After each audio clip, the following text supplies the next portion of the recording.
What is up guys, my name is Talha and you are watching Gadgets Sphere. In today's video I'm going to do the full review of iPhone 11. Should you buy this smartphone in 2020 or not?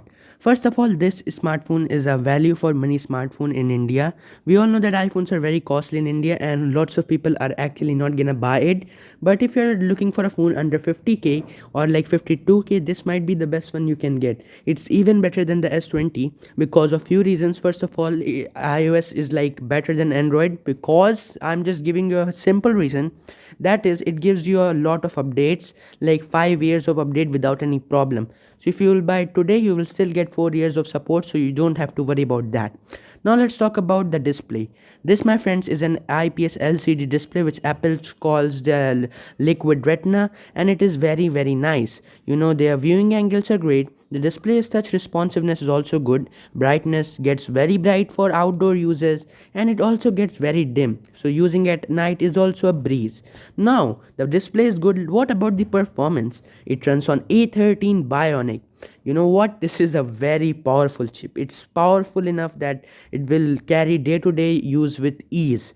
You can play games, you can do whatever you want, and with this display, although it has a little bit like, you know, notch and the bezels are not that thin, but once you just use the phone, it's so fast that you just forget about everything. Just look at this. Opened, there you go, it's opened.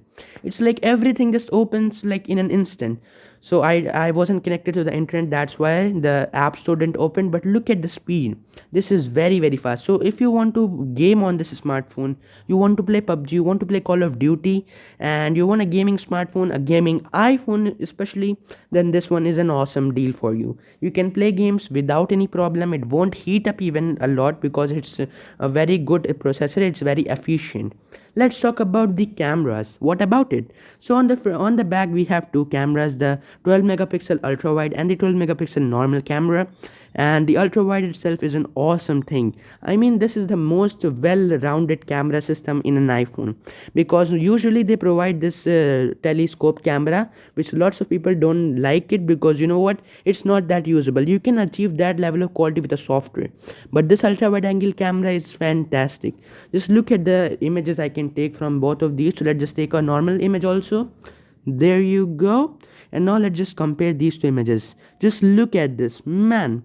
Just look at the level of detail it captured without even like focusing. It is just great, man.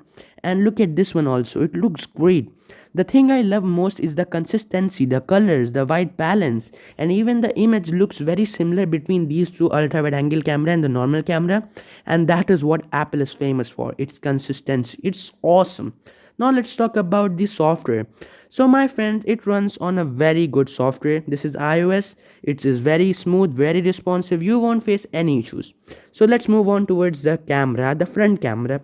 So on the front, you have a very good camera. Hello my friends. How am I looking actually? Oh, I look great. Nice.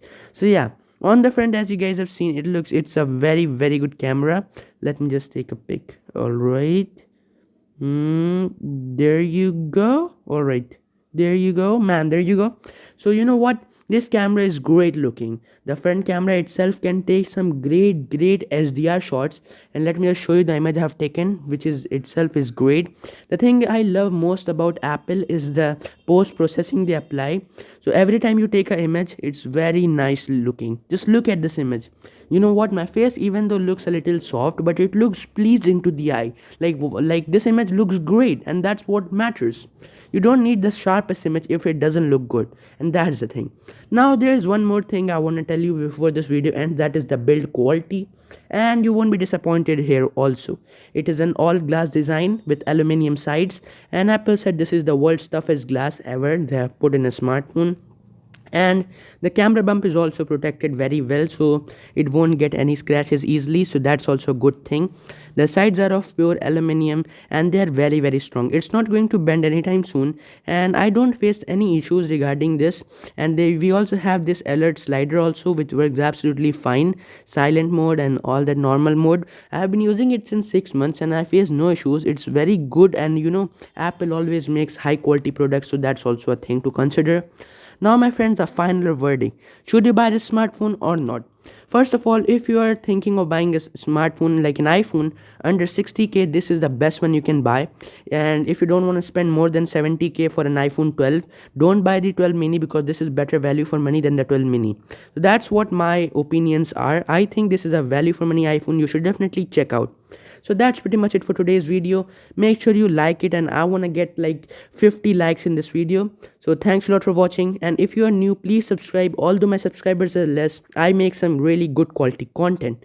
Thanks for watching. Catch you in the next one. Peace out.